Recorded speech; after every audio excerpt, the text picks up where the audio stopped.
안녕하세요. 한서희 변호사입니다. 오늘은 동업계약 절망편을 한번 해보려고 해요. 우리가 계약할 때 그리고 법적인 문제들이 발생하는 건 되게 좋은 일보단 나쁜 일이 많아가지고 조금은 슬프지만 또 현실적인 얘기들을 해야 될 것 같아요.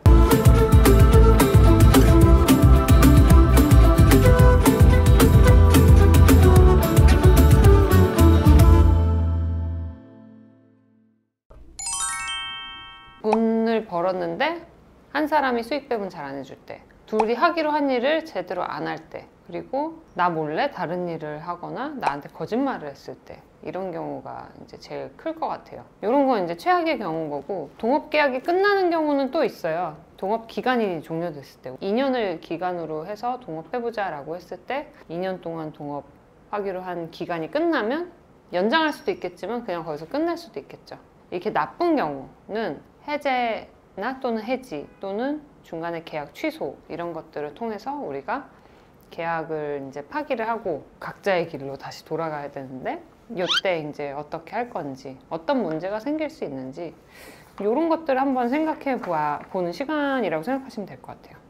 동업을 하다가 최악으로 갈 경우에는 어디까지 갈 수 있나가 제일 궁금해요. 제가 본 최악의 케이스는 쌍방이 민사를 제기하고 잘 안 되니까 고소한 거. 본격적으로 네. 절망편에 대해서 한번 다뤄보도록 할게요. 네네. 우리가 취소를 해야 되는 경우나 또는 해지를 해야 되는 경우에 우선 뭐부터 할지. 예를 들면 내가 상대방이 지금 계약 조건에 맞지 않게 A라는 일을 해야 돼. 촬영 일을 해야 되는데 자꾸 펑크를 내. 아니면 제가 어디 가서 열심히 일을 해주기로 했는데 그런 대가로 제가 뭐 동업을 했다고 쳐보세요. 그리고 그 사람은 돈을 냈고, 뭐 어떤 사람은 노동력을 제공하고, 근데 내가 맨날 펑크를 내고 막 계약서 검토해주기로 했는데 안 해주고 막 이러는 거예요. 근데 A, B, C가 이제 동업하는 상황에서 나머지 두 사람은 내 할 일을 하고 있는데 제가 자꾸 계약서 검토도 안 해주고 뭐 법률 검토도 안 해주고 그러면 화가 날 거 아니에요. 그러면 너 동업계약에서 이제 그만 나가 라고 하려면 어떻게 해야 되냐면, 우선은 보통은 이행 최고라는 걸 해야 돼요. A, B가 저한테 보내는 거죠. 너 왜 법률 검토 제대로 안 하냐, 그러니까 언제까지 수행하도록 해라 라고 이제 보낼 수가 있어요. 아니면 또 제가 돈을 내야 되는 상황이면 너 언제까지 돈을 납입해라, 우리 동업계약 이행을 해라 라고 내용증명이라는 거 발송을 해요. 종합법령정보제공센터 같은 데 써 있는 건데, 내용증명이란 게 등기 취급을 전제로 우체국 창구 또는 정보통신망을 통해서 발송인이 수취인에게 어떤 내용의 문서를 언제 발송했다는 사실을 우체국이 증명하는 특수취급제도입니다 라고 되어 있어요. 무슨 얘기인지 아시겠어요?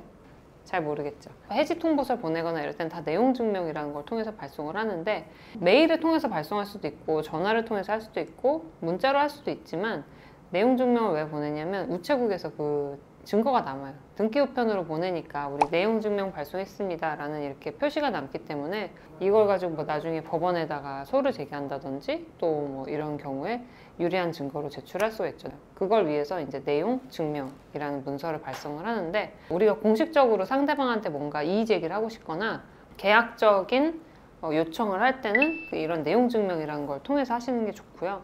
아니면 메일을 보내셔가지고 할 수도 있는데, 메일은 뭐가 나쁘냐, 상대방이 수신 확인을 안 할 수도 있잖아요.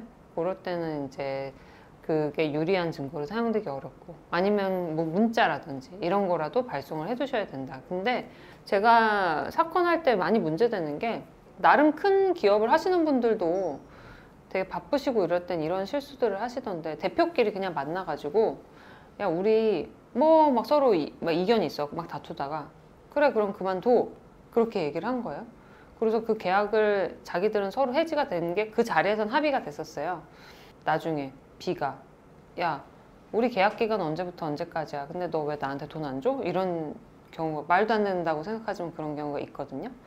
그러니까 해지를 하거나 뭔가 내가 너한테 불만이 있다는 걸 표시하실 때는 구두로 하면 거의 효력이 없다고 보시는 게 좋아요. 그래서 내가 나 계약 해지하고 싶어 라고 할 때는 반드시 내용증명이나 적어도 문자 메시지로 발송을 해주시는 게 좋다. 그렇지만 문자 메시지나 카카오톡으로 했을 때는 조작됐을 수도 있기 때문에 상대방도 이건 조작된 거다 라고 주장해버리면 법원에서 효력 인정 안 할 수도 있으니까 제일 좋은 거는 내용 증명이다. 내용 증명은 우체국 가서 하는 거다. 이렇게 생각하시면 될 것 같아요. 녹취나 이런 부분들은 상대방 동의가 있을 경우에 또는 없을 경우에 이 법적 효력이 있을까요?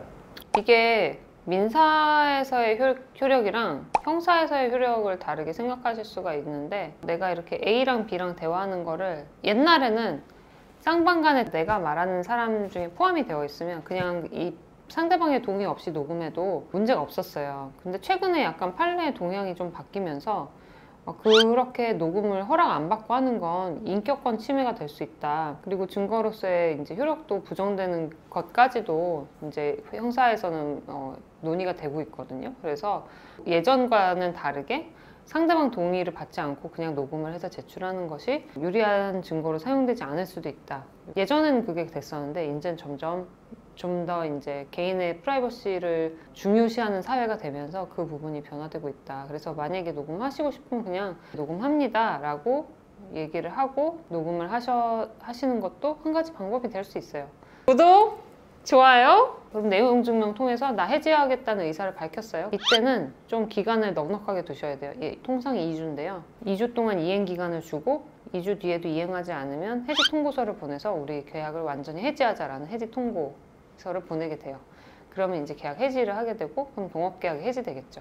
그렇게 되면은 이제 한 명은 동업계약에서 탈퇴를 하게 되는 거죠. 그런 순서로 이제 진행이 된다고 생각을 하시면 될 것 같아요. 그렇게 될 때는 이제 만약에 그러면 손해가 발생했으면 손해배상 청구도 할 수 있을 거예요. 근데 손해배상 청구를 하는 것은 손해배상을 해달라고 요청하는 쪽이 너가 이러한 걸로 우리한테 손해를 입혔어 라는 점 하나랑, 그렇게 해서 발생된 손해의 금액이 얼마 원이야 라는 것까지 주장을 하고, 또 증거도 같이 함께 마련을 해서 상대방한테 주장을 해야 소송에서는 인정을 받을 수가 있습니다. 그런 것이 있기 때문에, 근데 이게 어려운 점은 우리 사이의 인간관계 그렇잖아요. A, B, C가 모여서 되게 애매하게 제가 나한테 잘못을 한 건 틀림없는데 그걸 금액으로 산정하자니 애매하네? 이럴 때가 있을 수 있어요. 제가 나한테 거짓말해서 나한테 피해를 줬어요, 예를 들면. 근데 그거 손해액이 얼마일까? 모르겠잖아요. 그냥 내 마음이 상한 거? 또는 제가 나한테 거짓말해서 내가 뭘 다른 걸 준비했어요.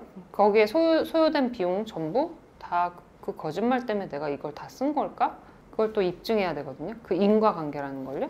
되게 어렵잖아요. 이 소송에 가면 이게 참 문제예요. 그래서 이걸 피하기 위해서 계약서에 사전에 위약금 조항이라는 걸 두기도 해요. 우리가 하지 않기로 한 행동을 하기만 하면 나한테 얼마 배상해. 이게 위약금 조항이고, 흔히 많이 문제되는 게 나 몰래 다른 데서 일하거나 우리의 정보를 빼돌렸을 때, 그때 그런 걸 금지하는 조항을 동업계약에 넣기도 하거든요. 뭐 예를 들면 A, B, C가 함께 일하면서 뭐 만든 기술에 대해서는 유출하지 않는다든지, 뭐 아니면 동일한 업종을 다른 데서 하지 않는다든지, 경업금지 약정이라고 하는데 그런 것들을 약정을 하고 위반 시 뭐 2천만 원 상당의 손해배상금을 지급하기로 한다. 이렇게 보통 금액을 갖추더라.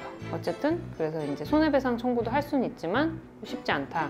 그걸 방지하기 위해서 위약금 조항이란 걸 넣기도 한다.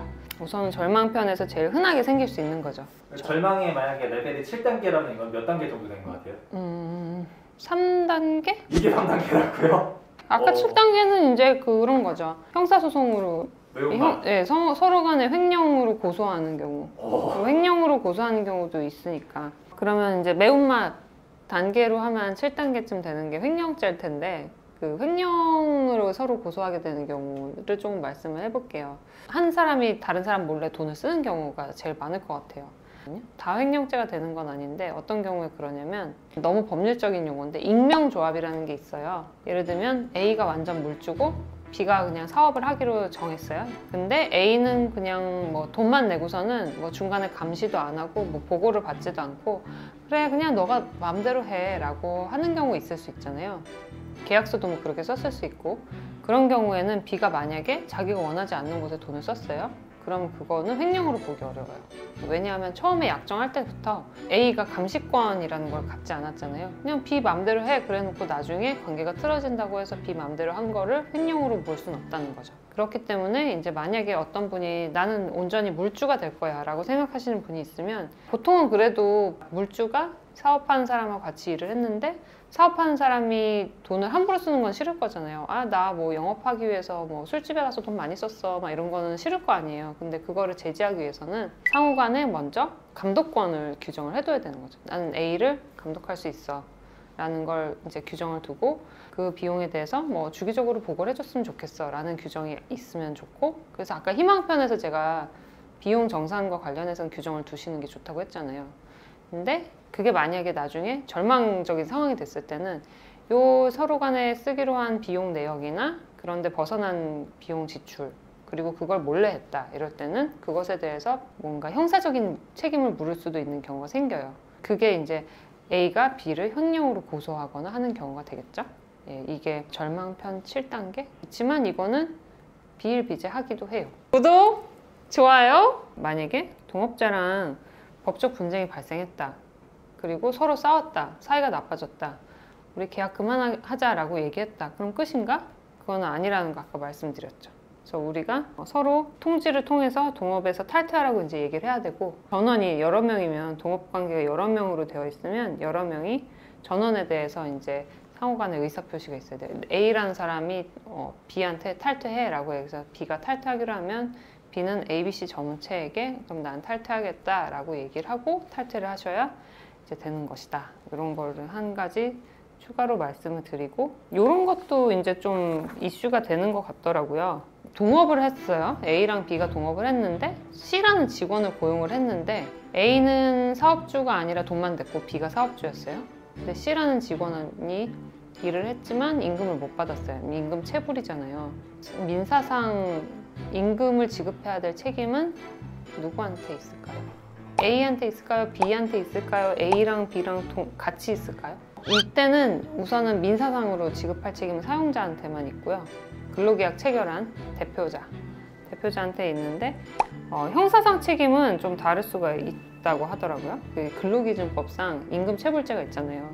그거는 이제 사업주, 사업 경영 담당자, 그 밖에 근로자에 관한 사항에 대해 사업주를 위해 행위하는 자, 요 사람들이 다 이제 책임을 지게 되고, 그래서 만약에 어떤 회사나 사업체 대표자가 아니라도 실질적으로 대표자와 동등한 지위에 있어서 이 사업에 이렇게 깊이 관여한 사람들은 또 사업주로 간주될 수도 있어서 이런 형사적인 처벌을 받게 될 가능성도 있는 거예요. 그러니까 이럴 때 대비해서 항상 결과적으로 그러니까 A, B 다 돈을 지급해 줘야지 되는 거죠. 뭐 민사상 책임이 없어도 형사처벌을 안 받으려면 돈을 지급해야 되는 거니까 그런 것들은 좀 미리 생각을 해두실 필요가 있다. 근데 만약에 근로계약이 아니라 A와 B가 동업계약을 체결하고 B가 사업주였고 A는 돈만 댔다. 이런 경우에 있어서 만약에 사업으로 인해서 채무가 발생했다. 그러면 기본적으로는 A는 책임을 지지 않고요. 요거는 나중에 소송에서는 제3자는 외부적으로 사업장 대표자인 사람에게만 청구를 할 수 있고, 만약에 B가 돈을 전부 다 갚았잖아요. 이거는 근데 동업관계에서 발생된 채무이기 때문에 이 채무는 동업계약서에 따라서 A와 B가 정산을 하게 돼요. 이해가 되시나요? 안 되시겠죠? 오늘 저녁이면 이해가 될 것 같아요.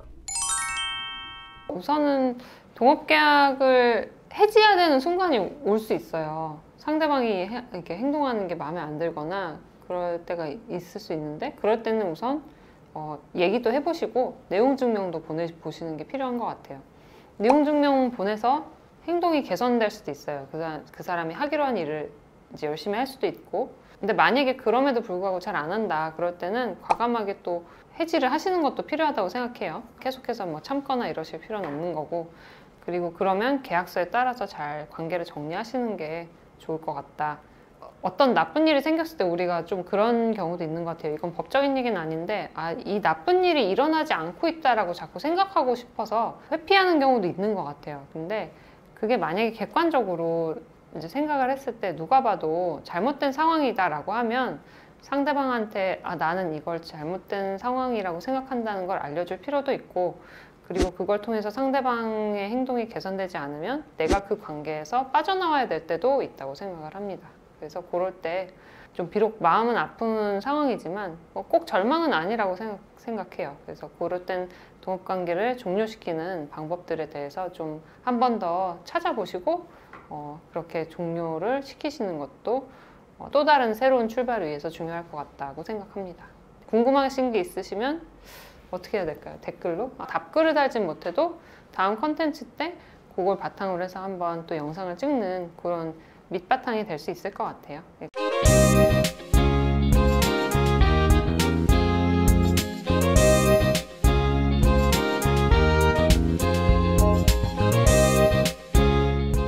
궁금하신 건 댓글에 달아주세요.